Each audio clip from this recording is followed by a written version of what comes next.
ओम श्री गुरुवे नमः। नमस्कार दोस्तों।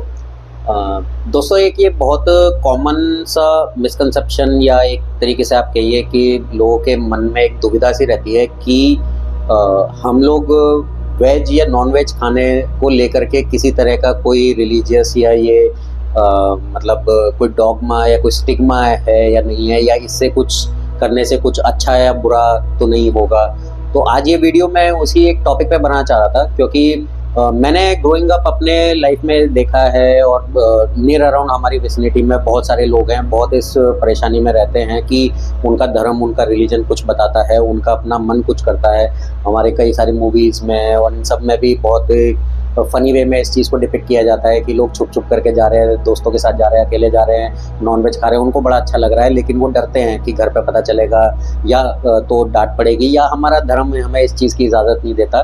तो मेरे मन में भी ये सवाल था जब मैंने एस्ट्रोलॉजी में या वैदिक एस्ट्रोलॉजी में इसको पढ़ना शुरू किया था कि इसके बारे में एस्ट्रोलॉजिकली कैसे हम इसको इंटरप्रेट करते हैं। तो अगर आप कुंडली के अंदर में देखेंगे तो 2, 5, 8, 11 ये 4 घर हैं जो कि फिक्स्ड हाउसेस बताए गए हैं। सेकंड हाउस है जहाँ से आपका फूडिंग हैबिट्स देखी जाती है। फिफ्थ हाउस है जहाँ से आपका स्टमक, आपकी डाइजेशन, इन सब चीज़ों को देखा जाता है। 8th हाउस है for excretion and 11th house है for the nutrition part in terms of food. जब मैं ये फूड या इससे रिलेटेड अगर ये कुंडली को इंटरप्रेट करते हैं तो उस हिसाब से हम इसको कनेक्ट करते हैं। ये चारों घर जो है फिक्स्ड हाउसेस बोले गए हैं। यहाँ पे जो है, जो दिया हुआ है, जो लिखा हुआ है, ये वैसे ही है, ये उतनी जल्दी चेंज नहीं होते। तो ऐसा नहीं है कि आप इनको फटाफट से यहाँ पे बदलाव ला देंगे या चेंज कर देंगे, वो उतने आसानी से नहीं होगा।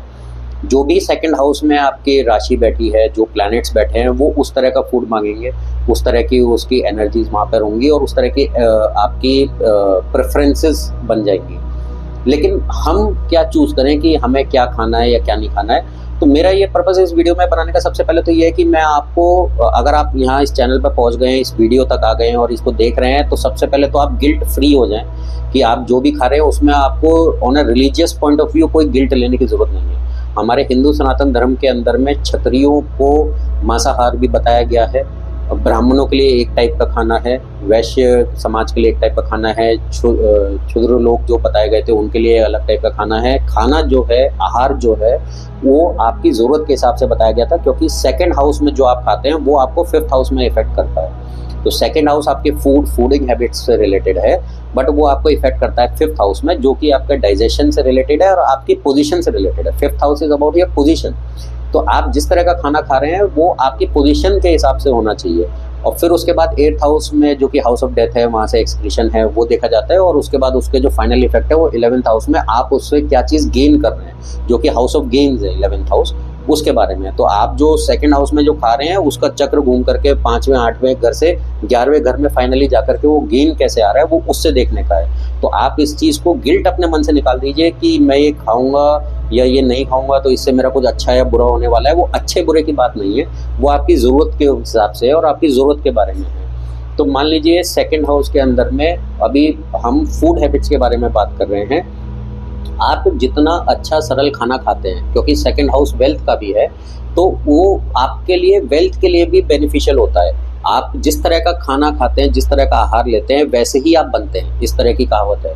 तो कोई मान लीजिए अगर क्षत्रिय जैसे पुराने ज़माने में हुआ करते थे, या आज के ज़माने में जो आर्मी या पुलिस या इस टाइप की फील्ड्स में है, जिनको कि बहुत ज़्यादा श्रम की ज़रूरत है, जो कि लड़ने के, मरने मारने के उस तरह के काम में है, जिनको उस तरह की रिक्वायरमेंट है, उनके लिए मांसाहार हो सकता है कि ज़रूरी हो, उनके लिए वो प्रोटीन ज़रूरी हो। और एनिमल प्रोटीन को कंप्लीट प्रोटीन बोला गया है, वो उस तरह का फूड है, तो आपके लिए वो ज़रूरी है, तो आप उसका सेवन करें। लेकिन क्योंकि आपकी एक लीनिएज थी कि आप एक राजपूत फैमिली से आते हैं या XYZ फैमिली से आते हैं, आपके यहाँ पे कल्चर चला आ रहा है, लेकिन आप आज के दिन में ऑफिस में बैठ के काम कर रहे हैं या दुकान पे बैठे हैं या आपके सेडेंटरी लाइफस्टाइल है, तो शायद आप उस फूड को उस तरीके से डाइजेस्ट नहीं कर पाएंगे, उसको उस तरीके से यूटिलाइज नहीं कर पाएंगे, और फिर वो फूड आपके लिए धीरे धीरे करके इन अ फॉर्म ऑफ पॉइजन होता चला जाएगा, क्योंकि वो फिर आपको बेनिफिट नहीं दे रहा है, वो आपके लिए उल्टा नुकसान कर रहा है, क्योंकि आपकी रिक्वायरमेंट नहीं है उस खाने की। तो आप अगर पहले कहा जाता था कि बहुत कोई गरिष्ठ भोजन है, जो पहलवान लोग हैं, आज के ज़माने में भी जो पहलवान हैं वो लोग मीठा भी खाते हैं, घी भी खाते हैं, तो वो उनकी ज़रूरत है कि उनको वो मसल बिल्डिंग के लिए, स्टेमिना के लिए, जॉइंट्स में एनर्जी के लिए, आपका जॉइंट पेन अवॉइड करने के लिए, इन सब चीज़ों के लिए इस तरह का खाना उनको चाहिए। तो वो अगर उस तरह का खाना खा रहे हैं तो उसको पचा भी रहे हैं, उससे बेनिफिट भी निकाल रहे हैं, वो उनके बॉडी की नीड है, उनकी न्यूट्रिशन की नीड है। तो खाना उससे डिफाइन होना चाहिए, और ना कि इससे कि आपकी चॉइस या आपकी मतलब आपका मन क्या कह रहा है या इच्छा क्या हो रही है। अगर आप अपनी इच्छाओं के अनुरूप जाएंगे और रादर देन कि आपकी जो ज़रूरतें हैं उसके अनुरूप जाएंगे, तो फिर वो फूडिंग हैबिट्स आपको नुकसान करती हैं, फिर वो आपको जो है उल्टा उसका असर आने लगता है। और एक बार अगर आपकी फूड हैबिट्स ख़राब होती हैं तो फिर आपका पेट, आपका डाइजेशन ख़राब होता है। आप अपने फिफ्थ हाउस, ना सिर्फ सेकंड हाउस को, आपके अपने फिफ्थ हाउस को ख़राब करते हैं। फिफ्थ हाउस आपका ख़राब होता है तो आपके पुण्य कर्म जो है वो क्षय होते हैं, आपकी पोजीशन जो है वो ख़राब होती है, आपकी वेल्थ, आपका नाम, फेम जो है वो ख़राब होता है। एट्थ हाउस में अगर आप जाते हैं तो वो आपके बॉडी डिके का, आपके अंत समय का हाउस ऑफ डेथ है। तो आपको अगर इस तरह की बीमारियां, जो कि बोला गया है कि पेट के रोग ही सबसे पहली जड़ होते हैं किसी भी शरीर की दुर्गति होने में, तो आपको अगर पेट से रिलेटेड, उधर रिलेटेड अगर ये रोग लगते हैं तो वो आपके शरीर को धीरे धीरे डिके करते हैं। तो आपका एट्थ हाउस खराब होता है, तो आपकी लाइफ एक्सपेक्टेंसी खराब होती है। और इसी की वजह से फिर आपका जो 11th हाउस में जो हाउस ऑफ गेन्स होना चाहिए था, जो आपके इच्छा पूर्ति का होना चाहिए था, वो हाउस खराब होने लगता है, क्योंकि आप यहाँ से अपने लिए फिर बीमारियाँ जोड़ रहे हैं। तो रादर देन फीलिंग गिल्टी, क्योंकि ये देखिए कि सेकंड हाउस में अगर कालपुरुष कुंडली में देखें तो 2 नंबर की वृषभ राशि आती है, जिसमें चंद्रमा उच्च के होते हैं। चंद्रमा आपके मन के कारक हैं, इमोशंस के कारक हैं। खाना जो भी आप खा रहे हैं वहाँ पे आपका इमोशंस खराब मत कीजिए। खाना जो भी आप खा रहे हैं, इवन टू द एक्सटेंट मैं कहता हूँ कि अगर आपको कोई चीज़ अच्छी लग रही है, हो सकता है आपकी वो ज़रूरत भी नहीं है, लेकिन आप एज अ चॉइस उसको खाना चाहते हैं, तो मॉडरेट अमाउंट में आप लेकर के उसको कंज्यूम कर सकते हैं। वो होगा कि आपके जितने भी ये पैकेज्ड फूड्स हैं या प्रिजर्वेटिव से रिलेटेड फूड्स हैं, ये सब अच्छे नहीं है, ये जंक फूड्स हैं। मान लीजिए चिप्स हैं, बिस्किट हैं, जितने भी मतलब ये प्रिजर्वेटिव से रिलेटेड जूस हो गए, कैंड जूस हो गए, या ये सब जो भी इनमें प्रिजर्वेटिव्स है, दीज आर नेवर हेल्दी। लेकिन आपको कोई एक पर्टिकुलर चीज़ है जो अच्छी लगती है, तो अगर आप उसमें 1 पीस 2 पीस खाते हैं, आपने कभी हफ्ते में 1 बार 2 बार 1 या 2 बिस्किट खा लिए जो आपको पसंद है, तो उससे आपकी तबीयत में या उसमें उतना नुकसान नहीं आएगा। और आपको अगर इमोशंस वो उससे वहाँ से केटर होते हैं, आपको उससे एक क्षण भर के लिए खुशी मिलती है, तो आप वो ज़रूर करें। आप अपने फूड में इमोशंस खराब ना करें, गिल्ट ना लाएं, और फूड वो कंज्यूम करें जो कि आपकी नीड हो, तो आपकी बॉडी पे उसका पॉजिटिव इफेक्ट होगा।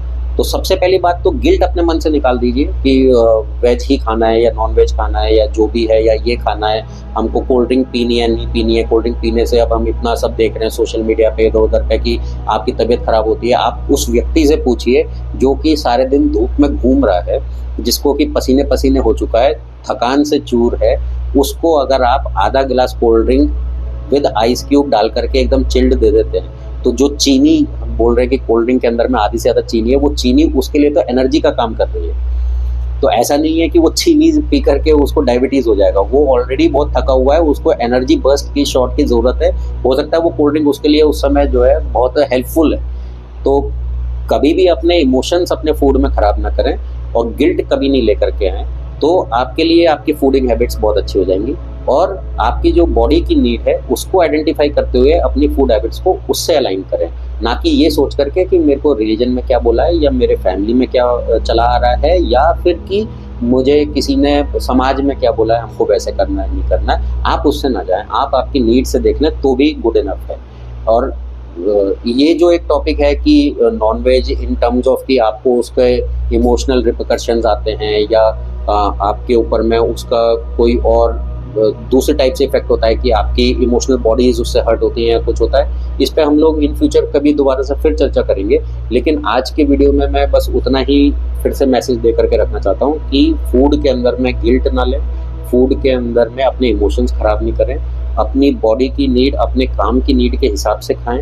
और कोई चीज़ अगर आपको अच्छी लग रही है और आपको पता है कि वो आपके लिए शायद हेल्दी नहीं है, उसे बहुत ही कम मात्रा में मॉडरेशन में लें और आपको उसमें कोई नुकसान नहीं आना चाहिए। तो आई होप कि ये वीडियो आपको अच्छा लगेगा। कुछ आपके इसमें डाउट्स और क्वेश्चंस हो उसको हम आगे ज़रूर पिकअप करेंगे। धन्यवाद। Kindly subscribe and also share the video.